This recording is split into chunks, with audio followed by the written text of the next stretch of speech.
Bonjour à tous, bienvenue sur le plateau de Delta TV pour une nouvelle émission, l'émission du mercredi. Aujourd'hui, nous allons parler basket, puisque j'ai le plaisir d'accueillir Arnaud Marius, manager général du BCM. Arnaud, salut. Bonjour Michel. Alors, bien évidemment, on va parler du BCM, après on fera un petit point sur le championnat dans son ensemble. Une troisième place actuellement, c'est au-delà des espérances de départ ou c'est conforme au cahier des charges? C'est très positif en tout cas, parce qu'avec cette équipe qu'on a reconduit à 70% à peu près, on espérait justement que la saison dernière se poursuive cette année, que le travail perdure dans le temps. Et c'est vrai qu'on est satisfait pour le moment, parce que l'équipe tourne bien, le vestiaire vit bien, et on a des joueurs qui sont vraiment concernés et investis dans le projet. Alors par rapport à l'année dernière, Arnaud, on ne va pas refaire le match de l'année dernière, la saison de l'année dernière, mais vous avez échoué aux portes des playoffs. Est-ce que les compléments, je pense à Marcus Dove qui est venu, c'était des pièces qui manquaient l'année dernière pour aller chercher ce... Malheureusement, pour parler du poste de pivot, par exemple, Marcus Dove, Graham Brown a fini la saison seul l'année dernière, parce que Coleman Collins avait eu des problèmes de blessure. Et c'est vrai qu'on jouait avec un seul pivot. C'est vrai que l'épisode Collins... On jouait avec un seul pivot. Et donc là, on a Marcus Dove qui est pivot numéro 1 et Graham Brown qui est numéro 2. C'est quand même la possibilité et pour Graham et pour Marcus de pouvoir se reposer et de pouvoir donner le maximum quand ils sont sur le terrain. Vivacité aussi sous le cercle. Exactement, ouais. On a deux pivots qui sont complémentaires. Un qui est vraiment dur au sol, qui est Graham, et l'autre qui est mobile, technique et plus aérien avec Marcus. Alors on a commencé le championnat un peu sur les chapeaux de roue, j'allais dire comme l'année dernière. On a un petit coup de moins bien là, non? Vous partagez aussi cette analyse ou c'est la qualité des adversaires qui fait que justement vous avez un coup de moins bien? Voilà, c'est un peu plus ça. Je pense que chaque équipe commence un peu à avoir son rythme, à se trouver. On l'a vu avec Strasbourg qui a un jeu collectif qui commence maintenant à être bien huilé. Nous, on a été prêts plus tôt que les autres équipes. Maintenant, c'est à nous. Peut-être qu'aussi. Voilà, c'est ça. Là, les équipes maintenant, Strasbourg, Limoges, ont des rythmes de 2 matchs par semaine depuis le début de saison. C'est pas forcément négatif.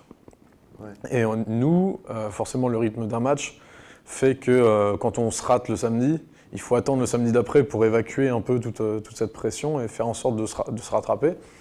On a souffert à Chalon-Reims il y a 15 jours. On avait souffert à Limoges aussi. On avait souffert à Limoges aussi, tout début janvier. Là aussi, ça fait... Mais entre-temps, il y a eu un gros match contre l'Asvel. C'est vrai. Donc voilà, c'est ça. Donc le bilan n'est pas si négatif que ça sur le mois de janvier. Il faut juste maintenant que les joueurs puissent rentrer plus rapidement dans les matchs. Parce qu'on l'a vu en défense encore samedi, 51 points encaissés en première mi-temps. C'est pas dans nos habitudes. Je pense pas que ça le deviendra, mais il faut maintenant... C'est quand même un peu récurrent, cette difficulté à rentrer dans la partie. Les premières mi-temps sont, je dis pas qu'elles sont toutes catastrophiques, mais bon, à Chalon-Reims, oui, c'est ça, vous avez perdu le match pratiquement en première mi-temps. Là, en prenant 51 points, c'est difficile contre Strasbourg de gagner en prenant 51 points à la mi-temps. Ouais, alors c'est récurrent, mais c'est récurrent depuis 3 semaines, donc c'est pas encore l'alerte rouge. Non, c'est sûr. Mais c'est sûr qu'on a ce point-là qui est à corriger, et les joueurs le savent et en sont conscients. Donc maintenant, c'est à eux de travailler pour faire en sorte que ça ne se reproduise plus, et on a des gros matchs encore qui arrivent. Alors, on va jeter un petit coup d'œil sur le championnat. Là, il y a pas mal de... Il y a quoi? Il y a 7 équipes qui se tiennent à une victoire, enfin 2 victoires, parce que si on prend Le Mans, et c'est un championnat qui est très, très, très hétéroclite, un petit peu comme les autres années. Est-ce qu'il y a des équipes qui vous paraissent un petit peu au-dessus du lot? On va nous compter dedans quand même. Bien sûr. Mais on sait que de toute façon en Pro A, tout le monde peut battre tout le monde. C'est ce qui fait le charme de la Pro A, certains le dénigrent aussi. Mais on a des équipes qui étaient tout en haut, qui sont tout en haut depuis le début de la saison, l'Asvel, Monaco et nous. Qui là, aussi bien l'Asvel que Monaco commence à perdre aussi, et Strasbourg, Chalon-sur-Saône avec une équipe qui est très offensive, remonte aussi au classement. Moi, j'enterre pas du tout Limoges, loin de là, et Le Mans qui fait son petit bonhomme de chemin, qui était 2 victoires derrière nous, et puis qui au final et à un rythme assez régulier et qui maintenant mais toujours dans la difficulté, dans la dureté aussi. Exactement. Ils sont sortis avec... Dans les dernières minutes aussi, avec un Yarou qui a fait un gros match, je crois. Mais c'est un championnat qui est dur à pronostiquer. Ouais, c'est ça. Donc au loto sportif, là, c'est très difficile de... On va revenir à cette équipe du BCM. Les joueurs, au niveau de leur contrat, ils en sont où? Alors, et on aura quelques joueurs toujours sous contrat l'année prochaine. Ouais.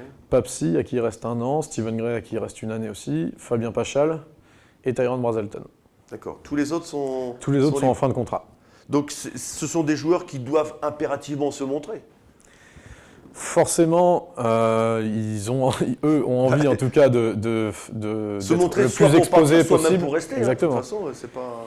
Mais on a aussi, et c'est le discours qu'on leur tient, c'est l'équipe et le collectif qui seront mis en avant. Si demain un des joueurs se met à mettre 20 points par match, mais que l'équipe ne gagne plus, bon, tout le monde sera perdant au final. Cette analyse, je la partage. On a vu contre Strasbourg, on va un petit peu n'importe où là, mais on va reparler du match de Strasbourg. Il y a plusieurs joueurs qui ont peut-être essayé d'endosser le costume de sauveur, alors que de -15, vous êtes arrivé à -5 en ayant un collectif, en développant un jeu rapide. Et j'ai l'impression qu'au fil du match, il y a des joueurs qui ont voulu gagner le match à eux tout seuls, non? Non, je partage pas cette analyse. Il y a eu des occasions de revenir sur des actions qui auraient pu faire vraiment exploser Sportica. Steven, j'ai pas peur de donner son nom, a un tir quand on est à -5, là, un tir à 8 mètres qui peut mettre largement, qui met pas et malheureusement on reste à -5. Mais on est revenu en donnant la balle à Marcus Dove, on est revenu quand Marcus a ressorti les ballons et que Steven a commencé à mettre des tirs, que Jeff a mis des tirs. Donc c'est le collectif qui a quand même fait le boulot. À un moment, on n'a pas su passer la barre des 5 points, des moins de 5 points. Aussi. Et puis Beaubois a sorti à ce moment-là 7 points de suite de sa manche. Et c'est sûr que ça a fait mal, parce que ça nous a remis à -10 ou -12 avant le début du 4e quart-temps. Alors là, on est dans les matchs retour, bien évidemment. Cette semaine, ce sera plus tranquille, j'allais dire. Le match de samedi. On peut l'espérer, mais comme je l'ai dit tout à l'heure, tout le monde peut battre tout le monde. Arnaud, alors, on va pas jouer les Giroud non plus, quoi. Une équipe qui n'a gagné qu'un match, là, vraiment... Bon, si tout se passe bien et si on est sérieux, oui, je pense qu'on battra le Havre. Après, on ne sait jamais. Ouais, ça reste un match de basket, heureusement d'ailleurs. Et après, alors le calendrier, c'est quoi alors après le Havre? Après le Havre, c'est la Leaders Cup. C'est la Leaders Cup. Alors là, on rejoue Strasbourg le vendredi. Match d'entrée, oui c'est vrai qu'après il y a la petite trêve de chez Mickey, là. Match Strasbourg d'entrée. Alors le fait d'avoir été dominé chez soi, ça motive encore les gars pour aller chercher la victoire, ou alors on se dit, ils sont plus forts que nous, ça fait 2 fois qu'ils nous mettent... Je pense qu'en perdant chez eux au match aller et en reperdant ici, les mecs auront une telle motivation, une telle envie, et j'ai vu la rediffusion du match hier sur ma chaîne Sport, du match de samedi, et Vincent Collet dans le vestiaire à la fin du match, et je partage cette opinion tout en étant dans le camp opposé, dit en gagnant ce soir, donc en gagnant à Sportica samedi, on se complique la tâche pour la Leaders Cup. Ouais. C'est possible, ça sera un match de basket dans un contexte particulier, on perd, on rentre à la maison. Parce qu'il n'y a quand même pas de bol, hein. Prendre Strasbourg d'entrée, en Coupe de France, là, aller chercher une place en quart chez les Limougeaux en plein. On n'est pas forcément vernis par le tirage, mais ça peut être des victoires aussi qui renforcent le groupe, et si on arrive à aller au bout de ces compétitions, qui peuvent vraiment créer une belle histoire. Alors la Leaders Cup, on rappelle ce que c'est, ça prend les 8 premiers du championnat, c'est ça? À la fin de la phase allée. La phase allée. Et donc là, il n'y a que du lourd, là. Il n'y a que du très très lourd, qui ne sont plus les mêmes 8 d'ailleurs qu'en ce moment. Non, donc c'est la preuve de l'homogénéité du championnat. Portez n'est pas à la Leaders Cup alors qu'ils sont 8e actuellement. Mais tous les matchs sont compliqués. Il y a un Monaco-Nanterre dès la première journée aussi qui est assez indécis.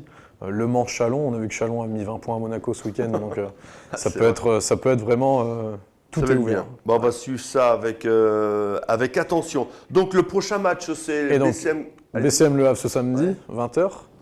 La Leaders Cup, on va à Orléans. Et après 2 autres gros matchs, on reçoit Le Mans et on reçoit Nanterre. Donc il y a des grosses affiches à venir à Sportica encore. Et vous faites des déplacements pour la Leaders Cup, non? Oui, alors il y a les Irréductibles, donc le club de supporters qui a organisé son propre déplacement.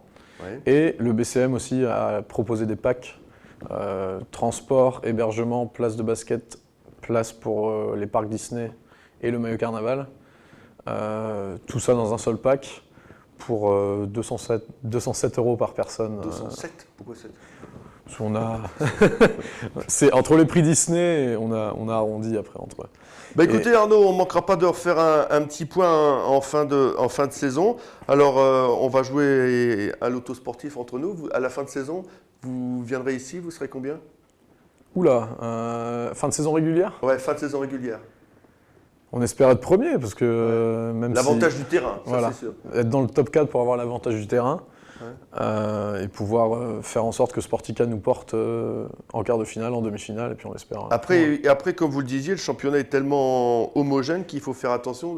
C'est pas parce qu'on est premier. On peut être premier et jouer Limoges qui sera 8e peut-être, des choses comme ça. Donc, mais aucune équipe, et ça partout, aussi bien en Leaders Cup qu'en Playoff qu'en championnat, aucune équipe est facile à battre. C'est toute la beauté de ce sport. C'est pas le football avec un Paris Saint-Germain qui domine tout. Non, loin de là. Arnaud, merci. Donc prochain match à 20h, samedi au Sportica. Match de carnaval. Match de carnaval. Donc, si on vient déguisé, on rentre gratuitement. Exactement. Arnaud, merci beaucoup. Merci Michel, à bientôt. Allez, nous on se retrouve tout de suite avec l'agenda du Sivom.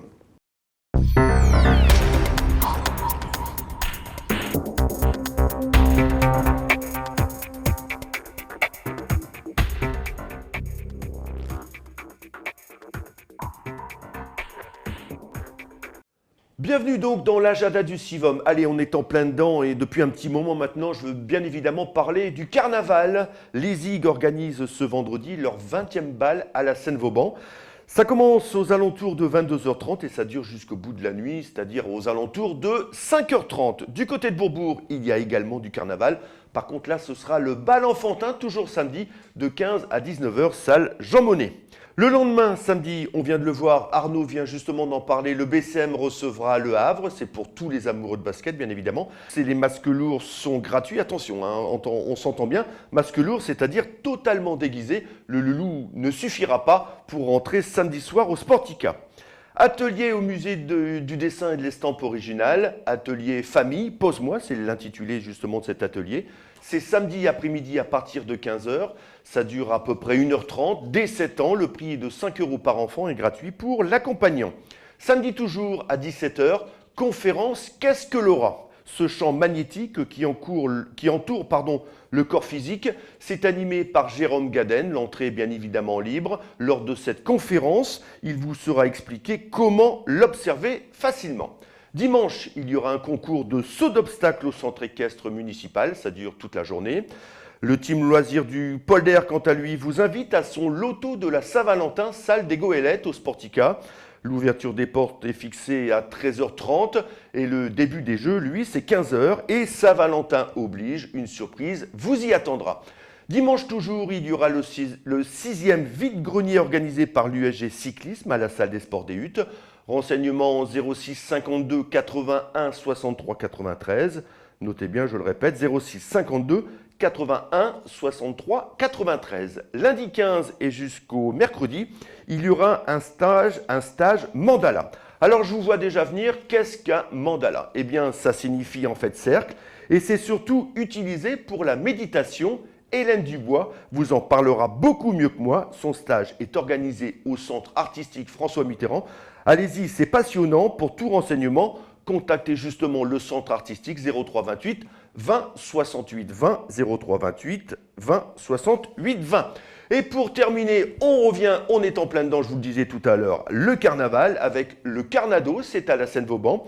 Ça débute à partir de 18h jusqu'à minuit, là c'est précis, jusqu'à minuit. Les tickets sont en vente à la maison de quartier, dans toutes les maisons de quartier. Voilà, c'est tout pour cet agenda du Sivom, on se retrouve la semaine prochaine. D'ici là, passez un bon week-end. Au revoir.